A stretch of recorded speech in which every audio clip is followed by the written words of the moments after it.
Halo teman-teman Soal Juventini, balik lagi sama gue Jackie ya.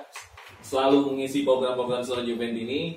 Dan kali ini kita punya program yang memang udah jadi rutinitas kita untuk membahas pertandingan-pertandingan keren dan Juventus ya.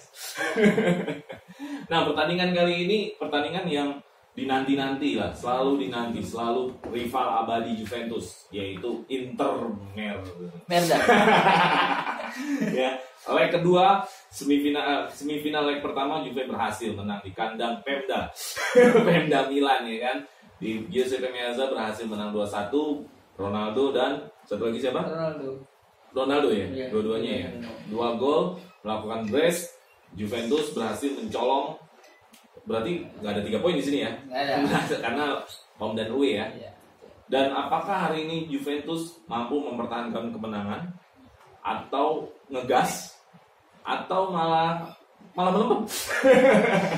Malah drop ya. Gimana satu kata mengenai leg pertama kemarin? 1 sampai 3 kata.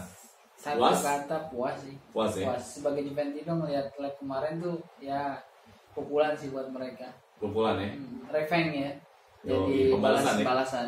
Yoi, karena gue ngeliatnya lawan Merda kemarin justru Juve keluar permainannya, nggak di bawah tekanan seperti kayak di Serie A. Serie A. Yoi. Karena ini bakalan 4 kali ya dalam musim ini. Benar. 4 kali kita ketemu Merda benar. 4 kali, jadi jangan bosen-bosen kita bahas rival kita ini. Karena 4 kali. Kita biar bisa mengingat lagi, kita pengen lihat cuplikan kemarin kayak gimana sih cuplikan leg pertama Juventus lawan Inter Milan vs Juventus semifinal. Oke. Ya Juventus menurut gue pressingnya tinggi sih. Ini kecolongan. Ya, Martinez. Barella lagi. Barella kalau Juve gimana? Boleh. Copot lah. Boleh. Ini momentum. Yoi. Ini di sini banyak kisah unik. Jadi perdebatan. Jadi perdebatannya salah satunya bola nggak ke dia tapi kasih penalti. Iya benar. Iyalah kita yang punya liga. Panitia liga ya. Akhirnya Yoi. dieksekusi penalti Ronaldo. Nah ini bukti kita pressing tinggi. Nge-press. Ini bukti pressing tinggi. Ini bukti bahwa Ronaldo tuh maksudnya bisa membaca situasi. Dia tahu bola bakal di back pass, dia potong. Dan backnya kebanyakan. Tapi kalau diperhatiin waktu Gimana? leg pertama kita kuat, emang bagusnya di babak pertama sih. Babak kedua malah keteteran kemarin. Ya karena dia mau ibaratnya mau mengejar. Entah Pirlo mulai pragmatis seperti Allegri, entah kan. Iya. Tapi babak kedua sih kita kemarin sempat keteteran. Babak pertamanya sih memang keren banget lah babak pertama. Karena kalau misalkan waktu itu Juventus mainnya nggak pressing di babak pertama, gua rasa akan dominan sekali Inter. Tapi antik sih anomalinya Pirlo nih semenjak dipegang sama Pirlo. Yang gue perhatiin Pirlo lebih berani ya saat apalagi kemarin kita ketinggalan gol kagetnya Martinez ya kan. Terus akhirnya press tinggi dengan garis pertahanan tinggi, akhirnya Internya ke pressing dan babak pertama sama sekali Inter nggak berkutik. Iya. Gue waktu itu nontonnya ngerasa Juve tuh mempressing Inter tinggi gitu di atas tengah lapangan. Jadi mereka kayaknya sulit untuk berkembang waktu itu Inter. Dan gitu. Juga Inter juga ditinggal sama beberapa pemain kuncinya termasuk Juve ya. Juve juga yang bayangin aja aki-aki itu kipernya masih bisa. Ada satu momen mungkin di sini nggak ada cuplikannya. Itu satu momen yang Buffon yang siapa tuh? Yang Buffon tepis Darmian. Iya itu gila. Itu gila sih. Gila. Untuk ukuran Buffon udah nganterin anaknya sekolah SMA kali. Kena ketepis sama Buffon ya. Oke, kita lihat ada slide apa lagi ya. Nah, ini statistik yang mengatakan di leg pertama bahwa inilah yang terjadi di pertandingan semifinal leg pertama. Apakah ini bisa menggambarkan pertandingannya atau sebenarnya ini nggak akan menggambarkan pertandingannya untuk next selanjutnya di semifinal leg kedua di kandang Juve. Ball possession yang tadi gue bilang menang Juventus, ya kan? Menang Juventus. Padahal sebenarnya Conte itu penganut ball possession. Berarti di sini Pirlo bisa di atas Iya. Conte untuk masalah ball possession. Ada total shoot hampir mirip, shots on target. Kita menang 1. Ya, target melebar dan ngeblok segala macam. Dari data semua ini, mana yang lu pengen bahas yang enak kita buat bahas? Kalau gue lihat sih shot on target ya. Shot on target Juve dulu ya. Shot on target Juve. Shot on target Juve yang nggak lebih dari 1, nggak lebih dari ya. Maksudnya Inter kan 5, Juve 6. Gimana ya shot on targetnya? Kalau shot on target Juve sekarang ini berbeda jauh banding lurus sama waktu Serie A ya. Kalau Serie A kayak ketakutan kita di sini benar-benar lepas, bermain lepas, entah juga karena komposisi pemain juga karena Cuadrado dan saat itu Alexandro yang main, ya jadi bisa nyerang sampai menimbulkan shoot yang banyak gitu. Ronaldo sampai banyak peluang sih waktu kemarin juga. Jadi potensi Juventus tuh keluar ya? Keluar. Potensi Juventus keluar ya? Ya, gue ngeliatnya juga kemarin ya memang gue amazed juga gitu lawan Inter ternyata di babak pertama ngegas. Gak ada yang nyangka sih sebenarnya. Cuman kayaknya kayak pelatuk kayak dipukul, disadarin gara-gara golnya Martinez sih. Martinez itu banyak yang nyangka gol sampai Buffon terlepas kan, dia agak terlepas sebenarnya. Buffon pun nggak nyangka kalau itu akan menjadi gol gitu. Iya. Makanya mungkin karena itu terpancing, akhirnya main press, dapat 2 brace Ronaldo. Karena kan gue ngeliatnya kalau kita bahas Serie A kemarin kan Inter dominan ya. Iya. Di kandang Meazza dominan. Gue pikirnya apakah dominan lagi nih? Juve nyari serangan balik, ternyata enggak. Mantap juga. Sampai ada perkataan Pirlo kan, terima kasih Inter. Seakan-akan Inter tuh bikin Pirlo berpikir ulang gitu loh, bagaimana cara menangkal taktiknya Conte. Ya benar-benar balasan sih. Iya. Mudah-mudahan sih lolos biar pukulan juga buat gurunya. Dari data ini lagi ada lagi yang gue sih lebih ke interception ya. Interceptnya tuh tinggi banget. Waktu itu backnya siapa sih? Ini? Bukan. Delek sama Demiral. Waduh. Nah, berarti itu gue lebar sedikit di babak pertama bang. Di babak pertama kejadian Demiral itu mungkin sebagian Juventus ini termasuk gue kesel sama dia. Bola masih di wilayah Inter, kemudian dia asalnya landing gitu loh. Tapi setelah itu Demiral sih wow banget lah. Gitu tembok banget gitu bersama Delek. Sampai Barella aja segitu batunya padahal dibikin pontang panting kan. Iya. Karena intercept itu kan lebih kepada memotong bola. Motong bola sebelum pemain. Kalau gue lihat Delek sama Demiral kalau datanya intercept seperti ini berarti mereka berhasil membaca permainan. Betul. Berhasil membaca permainan. Berarti back yang otaknya jalan. Iya, karena dia bisa membaca nih kalau dia operasi. Termasuk di situ juga ada Sandro, gue perhatiin belakangan sangat baik ya untuk bertahannya gitu. Baik. Lawan Roma kemarin kan. Kemarin juga lawan Roma juga indah juga Sandro. Nah berarti kalau data ini bakal akan begini lagi nggak di semifinal leg kedua ini nih? Gue berharap dengan isunya Dybala mau dimainin harusnya lebih dari ini gitu. Lebih harus superior dari ini. Dari possession. Semuanya harus lebih superior gitu. Gue berharap. Tapi gue rasa juga ya gue nggak tahu apakah Inter melihat peluang Coppa Italia atau mau dilepas. Kalau lu ngeliatnya gimana? Kalau gue ngeliatnya Conte nggak akan lepas ya. Berarti gue akan dia full team. Karena Lukaku, Hakimi sudah bisa main ya. Oh iya. Lukaku tuh selalu menjadi momok buat gue kalau dia duet sama Martinez betul. Cuman selagi kita masih ada Sandro, gue masih yakin sih duel sama Hakimi masih berani lah head to headnya. Dan karena tadi bicaranya intercept, kita ngomongin pertahanan, apakah dipakai lagi di leg Demiral atau tetap Bonucci dan Chiellini atau gimana? Entahlah, kalau Lukaku biasanya dipasangi Chiellini ya. Nah, mungkin Conte lagi bingung, Pirlo lagi bingung antara Demiral atau Delek yang nemenin Chiellini. Gitu ya? Tapi gue lebih seneng Delek sama Chiellini sih untuk leg kedua gitu. Oke, berarti leg kedua ini statistiknya kita berharap sama seperti ini ya? Sama Hardan harus lebih superior. Harus lebih, dalam artian possessionnya lebih tinggi, shootnya lebih tinggi. Kita main di kandang lagi, Yoi. yang dimana kita belum pernah kalah berapa tahun ini kan di kandang. Oke, ada slide apa lagi? Nah, formasi kita ngomongin Juventus selalu 4-4-2. Udah pakem nih kayaknya Pirlo, udah nggak mau nyoba formasi lain, 4-4-2 terus. Conte seperti biasa, kesukaannya dia juga 3-5-2. Gue juga suka sebenarnya. 3 back tuh gue suka. Nah, kita ngomongin Juventus dulu. Formasi kayaknya nggak bakal berubah. Iya. Nih, ini adalah pemain-pemain yang di pakai. Oh, ini udah ada ratingnya ya? Iya. Udah ada ratingnya. Kayak Rating. Pirlo perjudian ya. Kalau keberanian Pirlo perjudian 4-4-2-nya itu seperti false sayap di Western gitu loh. Jadi masuk ke dalam. ada false 9 di depan, ini mungkin false sayap ya dari Pirlo ya. Karena Western memang yang kita ketahui bukan posisinya naturalnya dia di sayap kanan gitu. Tapi memang dia kadang masuk ke dalam. Bagus sih. Kalau dilihat dari rating ya, ratingnya 6 hanyalah Kulusevski, Bentancur dan Buffon sama Sandro. Nah, ternyata Sandro ratingnya ini data dari SofaScore. Ya. Menurut SofaScore ratingnya 6. Cocok nggak mereka ratingnya?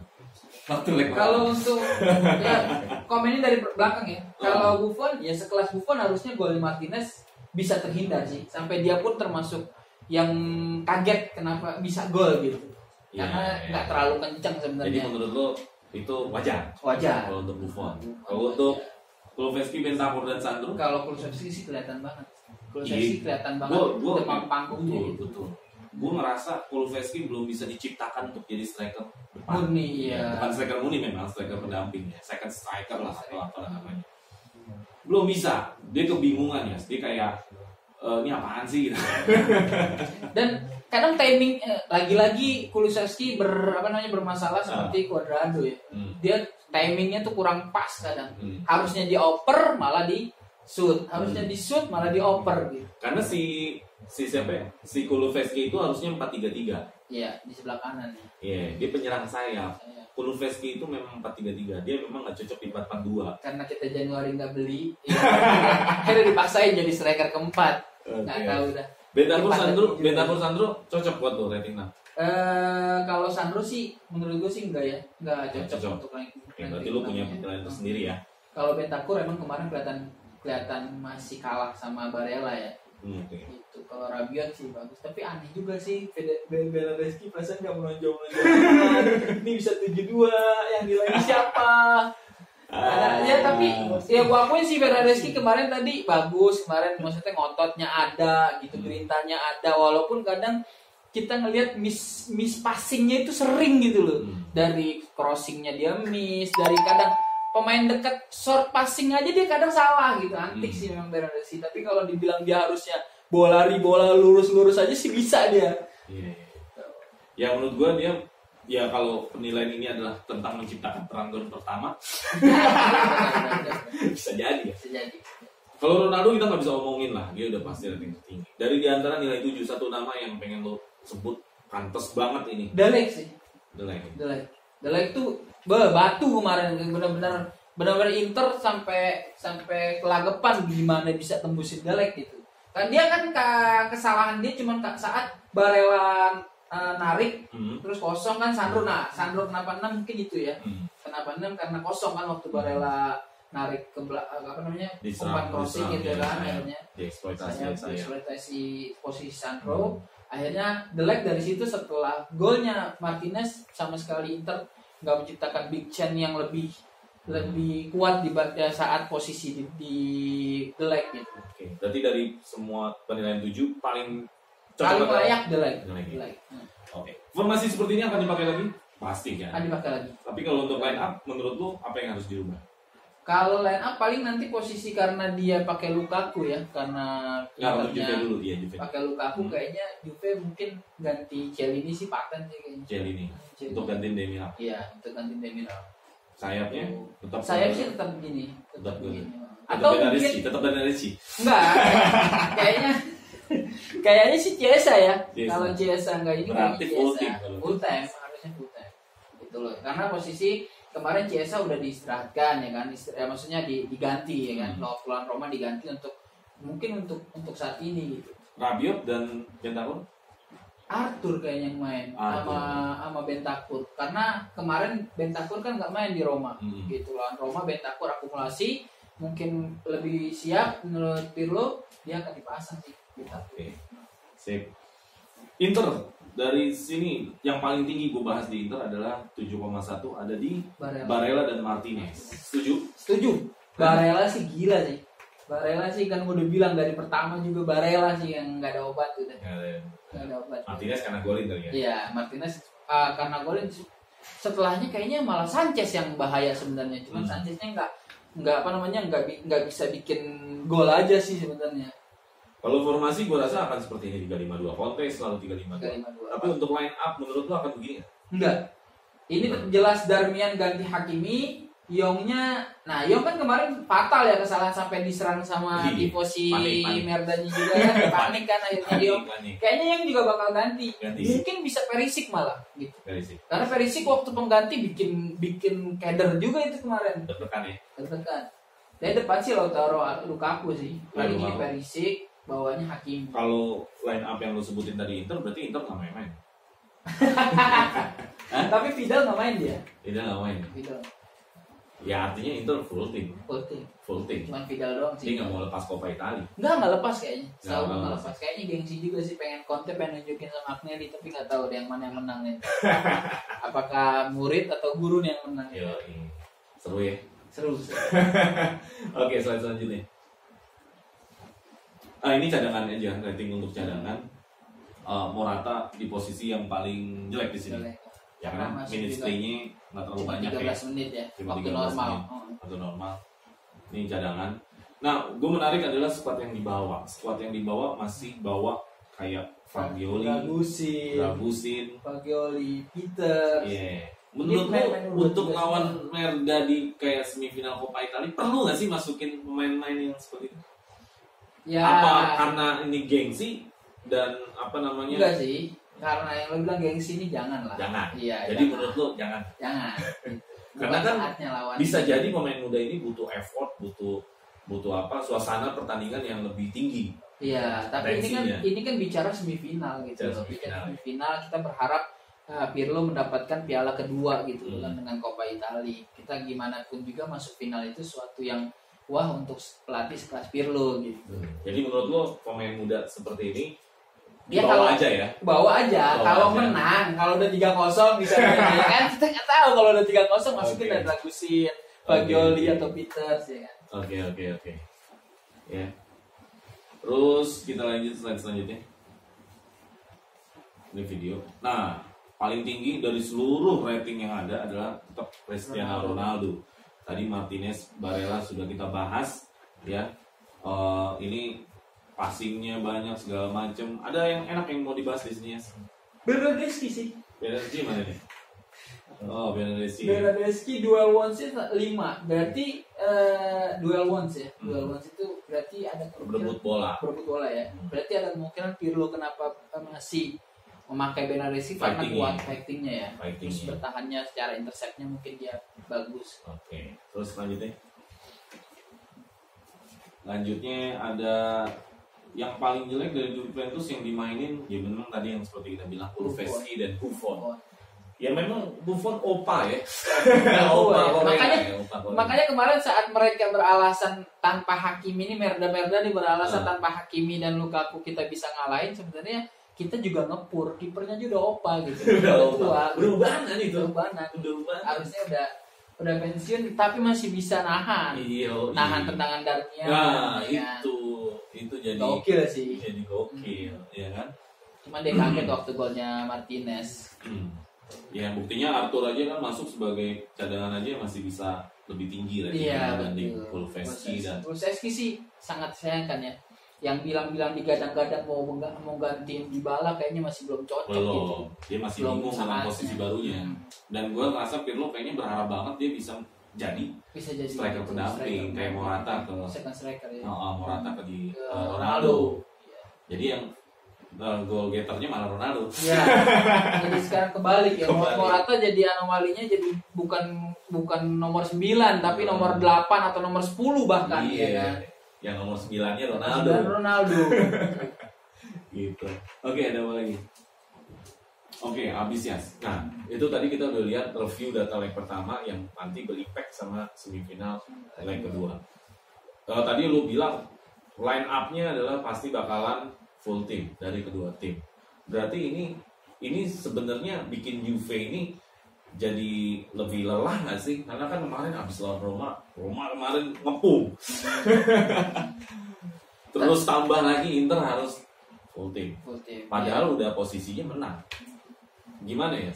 yang gue bilang dari awal-awal kemarin review dan beberapa kali review kita bahwasanya Juve ini masuk ke bulan neraka ya. Bulan Februari ini bulan neraka. Bulan yang sangat melelahkan gitu loh. Tapi gue perhatiin sampai detik ini Pirlo masih cantik untuk urusan penggantinya, untuk rotasinya gitu. Itu masih sejalan lah gitu. Jadi karena, maksud lo ini nggak akan berdampak banyak? Enggak, karena kedalaman squad Juve masukin line up yang full team. Enggak sih. Enggak ya. Karena kita masih ada satu lagi lawan Napoli ya. Lawan Napoli, iya betul, agak berat ya. Ya dibilang berat ya lumayan, tapi dibilang lumayan juga enggak. Gitu. Jadi nggak masalah ya dengan keadaan seperti ini kita hajar line up full team. Oke nih kalau gitu. Skor gimana ya skor? Skor feeling gue masih menang 1-0 lah. 1-0, tipis amat. Berat. Biasanya lu berani. Enggak, kali ini berat. Intinya kalau kali ini under kayaknya. 1-0 ya? Iya. 1-0. Oke. Kalau gue lebih kepada 2-1 lagi. 2-1 lagi. Karena Inter tetap bakal melawan ya. Tetap melawan. Kalau gue ngeliat sih waktu lawan Roma kita bisa clean sheet, kali ini insya Allah bisa clean sheet. Taktik ball position atau yang penting menang? Kalau Pirlo ngadepin Conte kayaknya taktik high press ya. Kayak kemarin lagi. Ya. Bukan kalau Roma sih jujur Roma sih gila sih. Kalau untuk bombardirnya kemarin kita benar-benar dihantam habis, dikepung habis. Pertahanan itu bagus.